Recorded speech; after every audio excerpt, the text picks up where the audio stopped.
The Europa League is kind of the focus for me now, just to find out what this team is actually made of.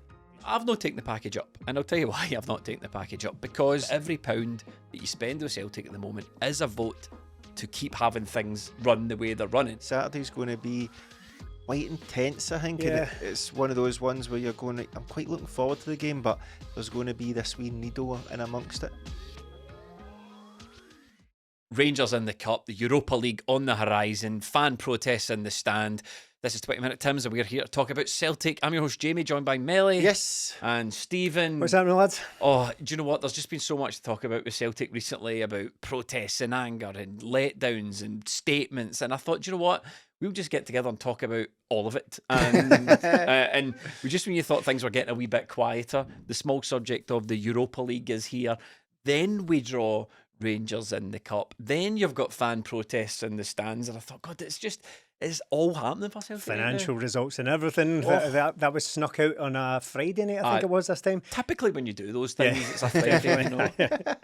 It's exactly when you want to hear it as well. Friday and Saturday nights. We've developed somewhat from dropping it at 9 o'clock on a Saturday night. That was the last fan communication from the club, so we're doing Fridays now. We mentioned the war chest once, but we think they got away with it. Yeah. So eventually we'll gradually come to some sort of convenient time to be taking in this sort of communication, but we're sticking very much to the weekend. That's the motif for now. Right, Rangers in the Cup. The draw came out. We dispatched Partick Thistle. We'll talk a wee bit about that and some big players that are catching our eye at the moment. But as soon as that draw came out, Stephen was in the Discord saying, if Brendan Rodgers surely doesn't win this, I want his resignation the very next day. Is that fair? Yeah. Have you climbed down from that a wee bit yet? Well, not only is it fair, it's factually accurate. That's exactly what I said. Well, no, in fact, I said he should be sacked the next day. Forget your resignation. If he doesn't beat Rangers this time, then not only should he be sacked the next day, the club should liquidate within hours. It's massive, this, because I am on record, check the record, bud, for quite some time now, talking about how we've just not beaten Rangers for far, far too long. It's been over a year now since we've convincingly beat Rangers. That's not good enough, in my opinion. I know other people might not share that, certainly not publicly, but that is, in my opinion, Celtic should be, if not, I'm not saying we're entitled to win every single game. That's the nature of a derby. Sometimes you drop one, sometimes you draw one, sometimes nothing will happen, like the last one. But overall, we should be able to identify that Celtic have, at least over the course of a year, have proven that they are the better team, with a better manager, with the better players, with the better financial resources, etc. We've not done that for ages. So here's another golden opportunity to do that. What is a pattern of 2025 is that Celtic have been winning. Yes, Celtic have won the league in that time. We've won a double in that time, in fact. No, the League Cup would have been prior to that. But you know what I mean? There have been successes in 2025. But you were going to get into 2024-25 there. That's Stephen, no.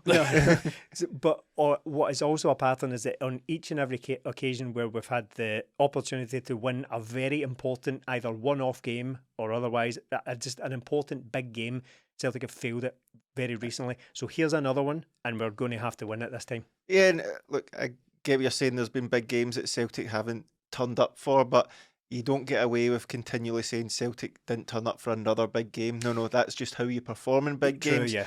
And if Celtic go into this game and fail to win, that'll be 2 games against Russell Martin, 2 games against Barry Ferguson, and 2 games against Clermont. They beat us, and then we drew in the cup final, but went on to win. But we've failed to beat 3 Rangers managers who we sit here and laugh at on a consistent basis. So if Brendan Rodgers was to go 6 games, 2 each, without beating those 3 managers, what's the point in paying the guy the big bucks? I know it's not as simple as that, but that's what you're here for, isn't it? To try and excel Celtic in Europe, but also to dominate domestically. And if you can't beat a hodgepodge of managers or your nearest rivals, then you're struggling there. It's a weird, isn't it? Because there's been so much stuff happening kind of off the park, and so much that all that's kind of, it's no calmed down now, but when you play Rangers, the focus really then again turns to the manager, doesn't it? With this game on the horizon, we've got, I mean, the fixtures between now and then, we've got Hearts, we've got Hibs, we've got several games in the Europa League, we've got Rangers, all between now and like the 1st of the 1st of November. So what, 8 weeks? We've got several massive, potentially massive games. There's the subject to the Europa League coming up. We're going to talk about that in a minute, about how Celtic are going to perform in there, because we've kind of grudgingly accepted that, whilst also previously talking about how we wanted it. But on the Rangers game, I think it seems so redundant now saying he better win it, because it's like, well, what do he do if They'll probably try. What would he do if he doesn't? And you kind of feel like, can things get much worse for Rangers? I've jokingly put out on Twitter that we avoided the difficult ties, and that the bookmarks were flying in. I'm sure that'll be forgotten about entirely. But it's true. Rangers are in the relegation zone more or less than now, and we've avoided we have avoided the more we have the easiest tie. Yeah, so it's, you wonder how much worse things can get for Rangers between now and then, because we played them at probably the lowest a couple of weeks ago and still couldn't beat them. And I'm kind of with you, Melly and Stephen. Well, you as well, Stephen. But it's, Brendan Rodgers needs to show he can win big games. There's two conversations happening just now about Celtic, but there definitely is another one about the manager, and the manager needs to be managing. Yeah, and look, with the end of the season when Celtic weren't great, we tailed off, and then it's all right, we're going to win a treble, and we didn't win a treble. It probably would have been amplified but if we had been beaten by Rangers to that, but ultimately we weren't. In this one, you're looking at Celtic going, right, we are defending the League Cup, we've got Rangers in the semi, which is probably better than the final. It's a chance to beat them and to go out the Champions League to Kairat, and yes, there were circumstances behind it, but once we get into November, when you should sort of know your team and the players you've got to work with, we should be able to beat Rangers. But if we fail again and we go out a cup, then you're looking at going, look, you've lost the Scottish Cup, you've went out the Champions League, and you've went out the League Cup to a poor Rangers team. They might improve between now and then, but they can't get any worse. So Celtic need to show some improvement as well. I mean, the point of today's podcast really is, Stephen, like, well, what do we want for the season? Oh, there's been a lot of arguing recently, but now we're into the sort of one of the business ends of the season. There are sort of two business ends, aren't there? There's a business end that comes now, and then there's a business end towards the end of the season. And we're kind of in a crucial part of the season, and we're like, well, the conversation today is like, what do you want from the season? So first up, we want to beat Rangers in that tie, and we'll talk about it more when it comes up. But there's just no other way around it. We want to, and we simply must put Rangers out of the cup. Yeah, and of course, like, it's a cup semi-final. Saying it's a must-win is a bit redundant because there are no really other choices. You can't draw a cup semi-final and call it a good result. Well, certainly if you go out in penalties or something like that. So it's already a must-win. But with the circumstances, everything we've already described, it's absolutely crucial that Celtic win this because of the faltering nature of Celtic's form in the big games. I'm not talking about like in sort of general domestic, business really. I think that Celtic have been largely okay this season. I think I understand why Brendan Rodgers is doing this, because he has to create a better atmosphere around the club and around the team, particularly when it comes to his job of managing the team and pushing them on from what was a very disappointing couple of months with the Kairat, the Rangers game, the transfer window, all that stuff. That's all behind us now. So Brendan Rodgers has to foster some sort of positive atmosphere. So he's out there in press conferences talking about how good Celtic have been in these domestic games, and I'm like, well, it's been okay. It's been all right. We've beaten St Mirren and we've beaten Aberdeen, who are a deplorable team who cannot kick a jelly bean. But they haven't scored a single goal, or at that point when we were talking about this, they hadn't scored a single goal all season. So it's been all right, and they've been ticking away. But again, the three big games that we've had so far this season, Kairat times 2 and Rangers, we've not won them. So this scored. Yeah, that's right. 3-0 draws. So it's a massive game. And what do you do if Celtic, again, it's all very well sitting here stamping your feet and saying this is unacceptable, we can't accept this. But you ask the question, what do you do? Nothing really. Just moan about it on a podcast. I've moaned a lot about it on podcast, but I think that would be the end for me. There would be no justification left for any talk of extending Brendan Rodgers' contract past that point. Now, I know that then opens up different conversations about, but who do you replace him with, etc. But that's a different conversation. That's like, is this current manager elevating? Is he improving the team? Are we on an upwards trajectory? And if we fail to win that game, the answer for me is no. So we will find out. We will talk about it a lot more nearer the time. But these are my initial reactions to having drawn Russell Martin's beleaguered Rangers with their own protests going on, sharks and everything at Ibrox. That was comedy. Copycat, see? That was comedy. I like that, yeah. The shark thing was funny. Yeah, it was. I mean, it's to take inflatable sharks up. That needs to be a thing now. Yeah, because what I like about that particular joke is that it exists only on the internet and and in Celtic sort of joke circles. Like if you're on Sky Sports News and you're watching that from Manchester and you're seeing footage of Rangers fans protesting outside Ibrox about Russell Martin and they're throwing inflatable sharks, you've got no idea. Surprising sense of humour from the I know. players, I'm proud of them. Look, you mentioned Kairat there, and the downside of the Kairat debacle is we ended up in the Europa League.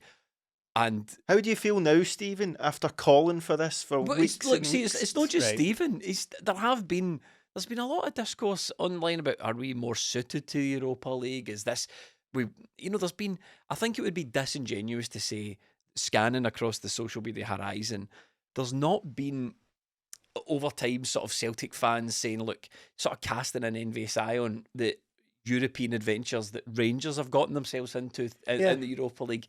And other quite similar sized clubs as well, who really have an opportunity to go and actually win this. It generally becomes probably one of the big guns that eventually wins the Europa League. But when you look across like the quarters and semi-finals, it's clubs that Celtic could definitely compete with, and that's what leads to thinking we could have a wee bit of that. But ultimately, the tragedy of it is that it cannot come without some catastrophic failure, which we've already suffered, in fairness, so we may as well turn it into some kind of positive. I think there is an element of, you can't go on moaning about Kairat for forever. Do you know, we'll see. No. Still moaning about AEK Athens and Maribor and all that as the banners displayed. Well, it's a tough one, isn't it? Because you have got the right, and I do have the right as well to keep moaning about it, but it's where you apply that pressure. And look, there's the Europa League is upon us, and it's a tournament I want to do. I want us to do well, and I've keep looking at my phone here because I have to check the spelling of this fixture because people who listen to this, no, pronunciation is not my strong point, right? But, right, okay, FK Crvena Zvezda, nailed it, absolutely, aka Red Star Belgrade from back in the day. We're away there, Melly. You on Patreon with Alex from the Athletic scouted them, and when I was listening to that scouting podcast, two things came to mind about this game in particular. One, they seem very similar to Celtic. And two, Alex basically said that they shouldn't pose as much of an issue. We should beat them, which, that's alarm bells because said that about Kairat. Yes, because we all said that about Kairat. Yeah. So how are you feeling about, now that, get to the tie in a second, but overall, now that the Europa League is here, we're in it, how are you feeling about it? It's an opportunity for Celtic, isn't it? We have really struggled to find our place in Europe for a long time, and last season in the Champions League, when we felt we're Champions League level, we can compete here, we wanted to kick on. Subsequently, we've not done that, and we look across the Champions League and I still do cast an envious eye because I'm thinking like Kairat are in there, Paphos are in there, there are clubs who are punching above their weight probably in there, but Celtic blew it, and with this opportunity now, we've got, I say opportunity, but we've got an opportunity to it's go a out. fixture of that, there is no doubt. Yeah, it's more teams that we would maybe see are on our level, but again, with Celtic, we've not given ourselves the best chance, but maybe it's just a level where we can go, right, where are we now? We can see where we are.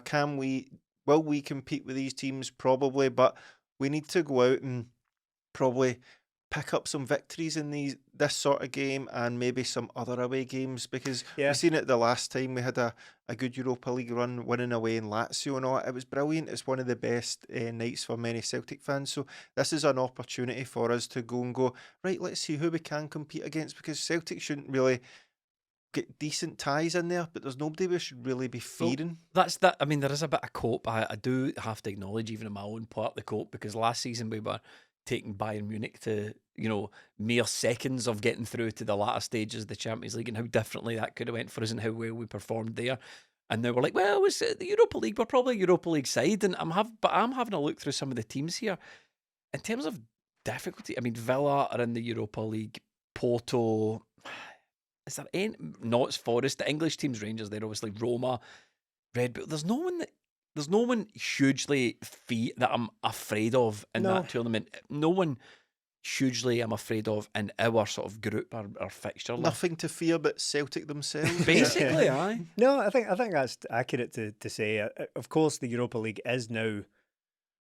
I tried not to use the word diluted there, but I think the quality has diminished over the last year because of the change of format. It is now less of a competition than it was in years gone by, and that's a kind of negative way of looking at it. But I think that's factually accurate because it doesn't have the fall off from the Champions League. It doesn't have Champions League teams who fall into it and then get the buys into the next round, and it's all just a little bit imbalanced. And it tends to be the bigger clubs that It or seems the kind of fairer richer that way clubs. to me. Oh, it definitely is. If you're going to have a second tier competition, that's what it should be. It should be a second tier competition and not have, again, like giants being spilled in from the Champions League. It is fairer this way, but again, just to sort of acknowledge the fact that it is both a diminished in quality, but that also means the upside of that is that we've got a better chance of actually achieving something in it, and that's a good thing because I admit that I watched Rangers having performed in it in the last couple of years and doing quite well in it, and I did think to myself, I want to win that. I'd love to win that in my lifetime. Yeah. At that point, I would consider, right, that's it. It's completed. We can never win anything for the rest of my life again if we manage to win Doing the a bit Europa of League. Russell Martin manifesting. Yeah, though, for that's this. exactly what I'm doing. I'm doing a masterclass in it and just wishing it into existence. So, where was it going? Yeah, so there's no doubt that it has become a fairer and, in a lot of ways, more achievable competition for Celtic. I have come around to, again, full cards on the table here, when everything, with one thing or another, in the last month or so, after everything happened to Celtic and, well, to and from Celtic, including the disastrous results and the transfer window not going particularly to plan, I went in a 2-week long massive huff over absolutely everything. Didn't want to hear anything about it. Don't care. The season isn't salvageable now. They can I think ram it. a lot of people, judging by the comments on YouTube and the stuff we saw, so a lot of people are like, do you know what? Someone deleted their Patreon, which we are against. Patreon.com/ we had one person delete, so we need 2 people to make us feel better. We need one person to sign up to get us level, and then one person to bring us happy again. Yes, yeah. But one person deleted their Patreon, and the excellent comment was, fucking hate Celtic right now. And I read that and I thought, Yeah, fair enough, mate. fair enough, whoever you are, fair enough. We'll maybe see you again down the road someday, but fair enough. Until then, we will part ways. Patreon.com/ 20minute Tims. The link is in every bio if you want to sign up and cancel that one out for us. And it is almost impossible to cancel your account, so don't even try. It's just far too much admin. But where was that? So yeah, I went in a massive huff about things and thought, right, there's no way this season's going to be salvageable. Doubles, trebles, stick them up your arse. I've seen it all before. We've gone out of the Champions League, therefore it's already worse than last season, and this season was supposed to be about building on that. But all that's gone now, and I have to take the positives from it. What meagre positives there are, and I have to just imagine that Celtic, with all the reasons we've just listed there, it's within Celtic's grasp to go and achieve something this season. I'm not saying win the Europa League, as much as I joked about that just a minute ago. You can go far in it. You can, quote unquote, make your mark in Europe. It doesn't have to be in the Champions League. You can go and mix it with some really, really good teams that we probably belong in a competition with, and hopefully just don't look like we're out of place. Because you mentioned the Bayern Munich game there. That's why you're bringing up old shit is what I would say about that. But we've fallen quite a long way since then. Yeah. There's just no denying it. We just don't look like the same team. And in fact, in many ways, that point signalled the beginning of a quite alarming downtrend in performances for Celtic. But that's not permanent. We can come back up and start to build something here with the players that Brendan Rodgers has got. I know that that's what he wants to do now. We've got some new players. We've got some very exciting players, notably 1 or 2 who have really hit the ground running and looked as if they've completely changed the dimensions of this team. But that's the focus now. We need to try and turn this into something good, and the Europa League represents that now. I was in a huff, and I didn't mean that I don't want to win doubles and trebles and all that sort of stuff. That stuff's all great. You said shove them up your ass. I did shove them up. Well, you can take them back out and unfold them. We can look at doubles and trebles again. But for me, anyway, at this point in time, in late September, when we're kind of looking forward, the Europa League is kind of the focus for me now, just to find out what this team is actually made of. Yeah, just on that as well, with last season, I was sort of trying to square it in my head. Like, do we play this way to suit ourselves to Europe? And with the way Celtic play, it can be seen as passive and quite slow.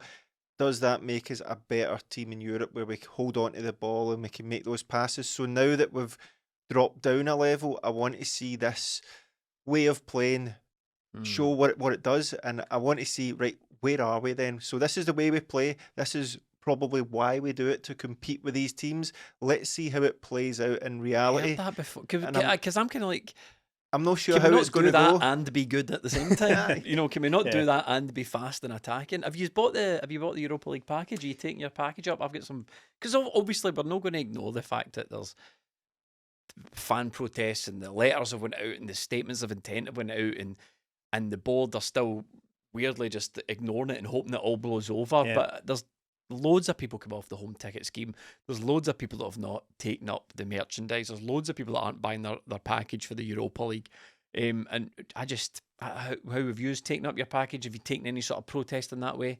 Are you following up with it? I've just told you the level of huff I was in for a fortnight there. You think I've bought it? Absolutely no chance. No, in all seriousness, no, I didn't take it because I thought that doesn't mean I won't go to any games if they become available to me. I don't know. I haven't decided upon that yet, but no, I haven't bought my package. I've not taken the package up, and I'll tell you why I've not taken the package up, because I want Celtic to do as best as they can in that tournament, and I'm prepared to do my bit to help the team do everything they can to progress in that tournament, if the board are doing the same. And that is, to me, that is a tournament that they just don't care about. They've no sent the manager into that tournament best prepared to take it on. And for that, I'm going to pick and choose my games, but I don't see why I should make the whatever it is 4 or 5 game commitment up front and pay a big wedge of money up front, because I've said before in the podcast that every pound that you spend with Celtic at the moment is a vote to keep having things run the way they're running. I'll get tickets for games, I'll go to games, I'll see how the Europa League pans out, and I want the club to do well, but it really sticks in my throat to do all this complaining, to do all this annoyance, and then just go, here's a couple of £100 front loaded, here's me paying up front for all these games, and it could transpire after 2 games that the manager's coming out going, I simply don't have the players for this tournament. It came around too early for us, and the whole thing's done before we even kick off. That really, the prepaying for a package of any description really stuck in my throat, I've got to be honest. Yeah, I hummed and hawed over it for a long time, like Steve, and I hovered over the button, but I stayed on the home ticket scheme, and I'm still... Scabby. Yep. Yeah, well, look at this guy. I'm still... No, none of that. Right. I'm entitled to my opinion. I've been on the home ticket scheme since I've had a season ticket. It works out easier for me. I'm not having to front load and pay up front. It will be taken off ticket by ticket, which suits me right now with my financial state. But I can understand why I should have came off it, but at the same time, I do want to see my football team, and this is where they kind of had me. And I always go to the games, even under Ronnie Dyla. I went to those games when it was just, this is a chore. I was still there supporting my team, and my way is I'll support the team and I'll try and get rid of the board. I need to work a way around that. I was at the fan meeting recently, and I can in there it was a case of, like, it's up to you how you support the team, and for me it's going to be to support the team. I could have done it in another way, but for me it was just simple to stay on it, and at the end of the day I would go to the games anyway, so it was just simple for me. But it doesn't mean I didn't. It was just a decision I took lightly. I want to see the team do well, but I also want rid of this board. And the games, I think, to be fair to them, the price was fairly reasonable Cheapest, as well. I think. I had a wee look because I suspected that Celtic might have to be quite keen on the ticket prices. I think we are the cheapest Europa League tickets of any UK club in the tournament. I'm pretty sure, I'm 99% sure that was the case when and Aston Villa even applied some. I don't know anything about Aston Villa fan politics. Are they having a lot of protests about tickets? They're having protests about tickets, so they introduced a discount on their tickets, and Celtic are cheaper still on that, and there's like no booking fee and all that. But I thought, that's just to get me back. What I'm hearing now, Rangers, Celtic, Aston Villa, football fans are right entitled moaning bees, man. This is absolutely disgusting. Look, the fan protest thing happened, and Melly, you were at the meeting, and off the back of that, sort of statements, release statements of intent, and there's meant to be like a steering group happening, and it's safe to say we're waiting on updates on that now. I think it's went to a point, and there's fan protests and there's more protests and information sort of coming out bit by bit, but we're waiting on a sort of more solidified angle for this fan protest thing, aren't we? Yeah, we've had the 12-minute thing, and then we had the Partick Thistle, the big protest at the pre-game, and it was ready to escalate. How that goes from now, but Saturday will be the first home game, so I don't imagine this dissipating anytime soon. I think it's went beyond that where people are going to accept this anymore, but it's just how do we put that across, and I think everybody's just trying to figure out the best way to do that. Saturday's going to be really interesting. The board really lucked out with how the fixtures over fell. a month, wasn't it? Yeah, how the fixtures fell, and while you could go, see if Celtic just start winning games, everybody will forget about it. That's not going to happen, I'm afraid. Well, I'm happy that's not going to happen. So it's just going to be interesting to see how it develops from here. So Saturday's going to be quite intense, I think. Yeah. And it's one of those ones where you're going, I'm quite looking forward to the game, but there's going to be this wee needle in amongst it. There is a belief, of course, and it is true probably to an extent that if Celtic start winning games, then it'll all just be forgotten about, it'll blow over and everyone will be back to normal. And there will be an element who will be keen for that to happen because there's a lot of people who just, as you've just described, just want to go to the football and forget about all this stuff. They get one loss, but yeah, they go to the football to get away from all this sort of all the politics in the world, and they don't want it to be in the one place they go to get away from all that. And that's a totally valid point. But what I would say is that it was largely ignored last season because of something you said earlier, Millie, about how we were all hurtling towards this triumphant treble, yet another treble, and it was kind of ignored that people weren't really that happy towards the end of last season either. There was a lot of, I'm not saying it was like outright unrest and people were protesting. It wasn't protest, but people were leaving after like 75 minutes and all that, and the atmosphere had died in its arse. Even the Champions League games, there was a lot of pretty flat atmospheres. And I think this has been coming. It's been a kind of gradual building of kind of dissatisfaction towards the board. And I'm not.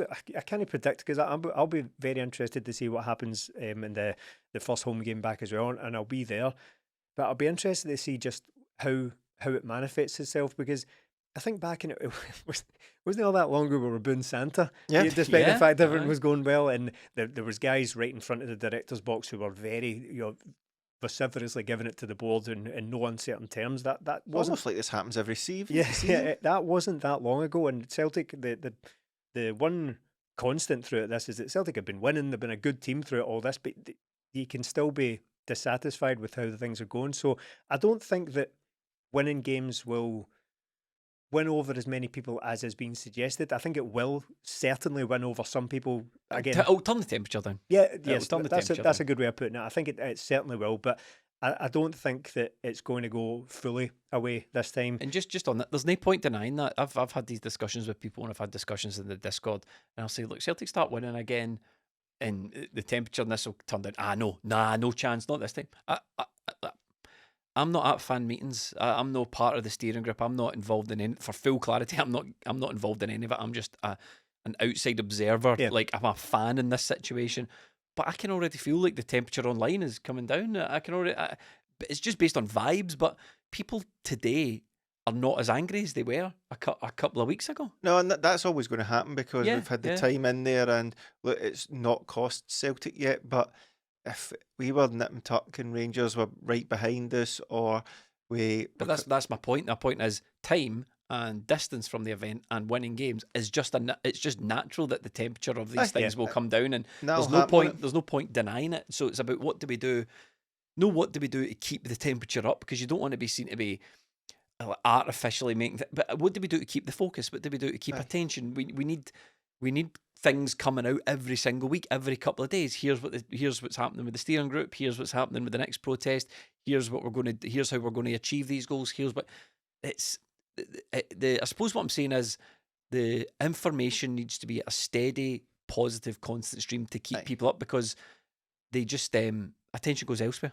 Yeah, and with the European game, I'm sure come Thursday, Friday, we'll hear about what's happening at the weekend, because it's a massive opportunity for Celtic fans to really vent their frustrations, and it's kind of for me anyway, the way I'm gauging it is people still want the board out, and I think that'll continue, but it's sort of pushed fans to really get behind the team as well. So even though it could be seen as a negative towards Celtic, towards the Celtic team, it's become a real positive. Yeah. It seemed like the atmosphere at Thistle was good, and despite the protests at the start of the game, as soon as that was over, the fans are back in the team, and it was the same in the Kilmarnock game. They were singing Brendan Rodgers' name after the final whistle as well, and there is a bit of feel good around the team with TOUNEKTI coming in, with Colby Donovan coming in as well, and Iheanacho getting his first goal and his first start of the weekend and setting up a goal. So there is those wee sprinkles of positivity coming in. There's just this thing going on in the background, but it's good that that's happening while the team are winning and while the fans are getting behind the team. So I did say, like, you don't need to get me the mask, but I did say there is a world where, in fact, give me the mask over. Give me it over. So because we have to do this for people who don't know. We've invented a meme here because what happens is anytime I make an alternative point of view, people seem to think it's my point of view. Yeah, it's a prop. It's a visual aid for those watching to let people know when Jamie's in character. One second. Disguises your voice a little bit as well. It's like Superman. Is that you, Peter? I did say a couple of weeks ago that there is a world where our new signings are great, everyone loves them, and Iheanacho comes in as a masterstroke of a signing. Are we not seeing that now? Do you want to repeat that? So no, Stephen, I asked the question, you answered it, right? What we need at the end of that is for you to come back into the room and say, "Oh, what did I miss, guys?" So, the players have been. A couple of the players have been very exciting, and they will contribute to the temperature coming down. However, just a final point on that before we start talking about players is that we are talking in quite certain terms about how Celtic are going to go on a winning run, and that therefore the temperature will just continue to gradually come down. What will send it straight to back up is any description of bad result in this tough run of fixtures we've got coming up, with European games and Hearts and Rangers and all that coming up.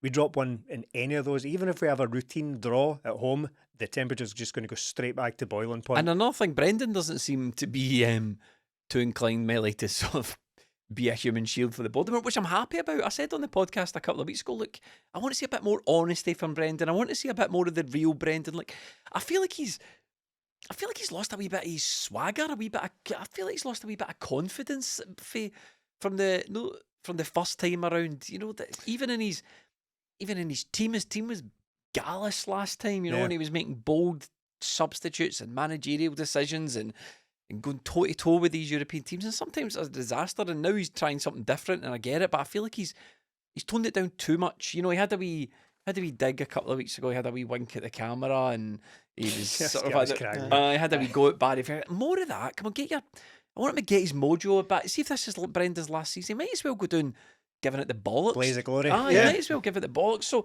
but he's not really been inclined in recent weeks to stick up for the board. You know, his comments about Dyson wanting to go, and his comments about why we've got all these sort of left-wing players and the mess of the squad and all that other stuff. I can see if we go to Belgrade and have a bad result, I can see Brendan go, look, this is what I was talking about. Yeah, and that's like he's sort of positioned himself like that, but I think all the fans would have positioned it like that as well, even if he hadn't. He was good 2 weeks ago, last week as well. It was just when he was asked about Balikwisha and TOUNEKTI, he just said, look, we were both meant to be on the left-hand side, but we didn't get what we wanted on the right-hand side, and that we didn't. And you could sort of square it off and go, oh, look, we signed two wingers. But then when he comes out and says, no, these were the two guys to replace the guy going, he subsequently stayed, and we didn't get MD on the right-hand side. So he's just highlighting another failure from one the we board. Didn't know about. Yes. Yeah, that's what I mean. So we are where we are. Because he didn't have to mention that. He just kept his mouth shut. And it's probably a good thing as well. We were speaking about it on the build-up at the weekend, how like it's probably taking a bit of pressure off Balikwisha as well, because you go with him, like, it's a bit unfair expecting the guy to come all the way over here, Kilmarnock Rangers, and then play in a position he's not sort of used to. He's barely ever played that for his all the way over club. Here from Belgium. I know. An hour and a quarter or something like that. 90 minutes on a ride. of the world. Jet lag in that. But he's come over here and he's been asked to do something completely different to what we signed him for. And it's just that you maybe give him a bit of leeway now and go, do you know what? He's not playing in that position. Yang didn't do too much to get himself into the jersey at the weekend. So with all the players we have signed, there's positivity there, but we're looking at Sriracha, Iheanacho, TOUNEKTI and Balikwisha and going, do you know what? Let's give them a chance, man. Do you think there's... Sorry, I cut you off in mid-end sentence there. I says, but do you think there's some sort of atmosphere at Celtic Park where the new guys come and they look over to one corner of Lennoxtown, it's like Yamada and Bernardo and all these guys who've basically been written off like, don't look them in the eye, you'll end up over there with the write-offs. Incredibly, we've... Simpson Pusey, like, who's that guy? Don't ask about him, we don't know. I remember him, incredibly, after hearing the whole summer about how Chelsea and Man United have now got a much talked about thing called a bomb squad involved. Celtic have got one as well. Jesus. And they include about 4 brand new signings. But what did Callum Osmond over there? What did Brendan say about Simpson Pusey? He's one for the medium to long term. Brendan, we'll send them back to Manchester in 8 months. Isn't that? It was like when he said about he's like, he really performs well. You know, he probably needs some new teammates around him. We all thought that meant signings. We didn't know it meant he was sending either down to get 23 teammates. The makeup of the squad is still bizarre. Even we've tried to close off the transfer window, but the trouble with this is that the longer the weeks go on, the more problems emerge. And now we've got guys like Shin, Inamura and more. Just call them Shinamura. Shinamura. Like Angelina. Shinamura's gone. Johnny Kenny, who extended his contract, he's bombed at the squad altogether. Simpson Pusey, it looks like he's never going to kick a ball for Celtic to all intents and purposes. Callum Osmond, so many others. The squad is odd, right? So we've built this squad. We've brought a load of players in just this summer, and then we've signed replacements for those players in the same transfer window. Very, very strange way of going about things, but it's quite a long way down the list of problems at the moment. So the new players, though, TOUNEKTI likes the business. TOUNEKTI. Sorry, I said it both ways there. TOUNEKTI looks great, and I know that it's early days. It's only a couple of games. But even I'm so encouraged by even the intent that he shows, because intent is only half the battle, but it's half the battle for being a winger that's going to impress at Celtic. Obviously, you want to see him put things together, and even just last week I said, right, this is a great start, but can we see him produce things? And then he goes, he scores his first goal within. Just look across the other side of the pitch to Yang. Yeah, of course. And we've been here before, and what I would say is that. Look, Palma started really well as well, and that seems like a mad thing to say. How's he got in there? It seems like a bizarre comparison, and it's not a comparison in terms of like their style. But Palma has scored 3 goals in his first 6 games. I think it was 7 goals in his first 15 games or something like that, and that was including 2 Champions League goals. He scored against Atletico Madrid and Feyenoord. They started well. But he looked shit, didn't he? But I'm simply presenting this as an alternative Give to him the mask. alternative to them. I don't actually believe these things. I don't think he's anything like Palma. What I'm trying to say is that we've been here before and that we've seen a good start, but it's the type of start he's made rather than him looking good. What we want is a guy who looks to... It's not that he's like one-dimensional, but he looks as if he's got one idea in his head the entire time, and it's to create something. We've spoken in the past about players who make you feel like something is going to happen every time they get the ball. Now, it won't necessarily be the case for every single time they touch the ball, but I remember, again, I don't want to drag him too far into it, but I remember that with Palma when he first started, that it felt like he was going to ping one in from like 25 yards, and then it just left him. But TOUNEKTI is... He looks every inch the Celtic winger that exactly what we need. What I noticed that, and the further context to this is that he's looked really good on 2 diabolical pitches. So what's it going to be like once we actually get a decent surface in Europe and at home and whatever else? I mean, the idea that you can just grow your grass out to stop stop both teams playing. It's I heard you two talking about it on the after the post-match podcast, rather, talking about the Thistle game, and you spoke about how it's quite a throwback. It's quite an endearing throwback, but it must be. Imagine this in any other mainstream sport where you just turn up and the playing surface has been tampered with. That's it. It's because sports come too sanitised now. You know, I don't know. I was trying to think of an example. Like, you know, in cricket, you used to be able to like tamper with the cricket ball and all this. You know what I mean? Like everything's measured within an inch of its life and sanitised. There's no room for shithousery anymore. And then you turn up to Firhill and the grass is up to your ankles.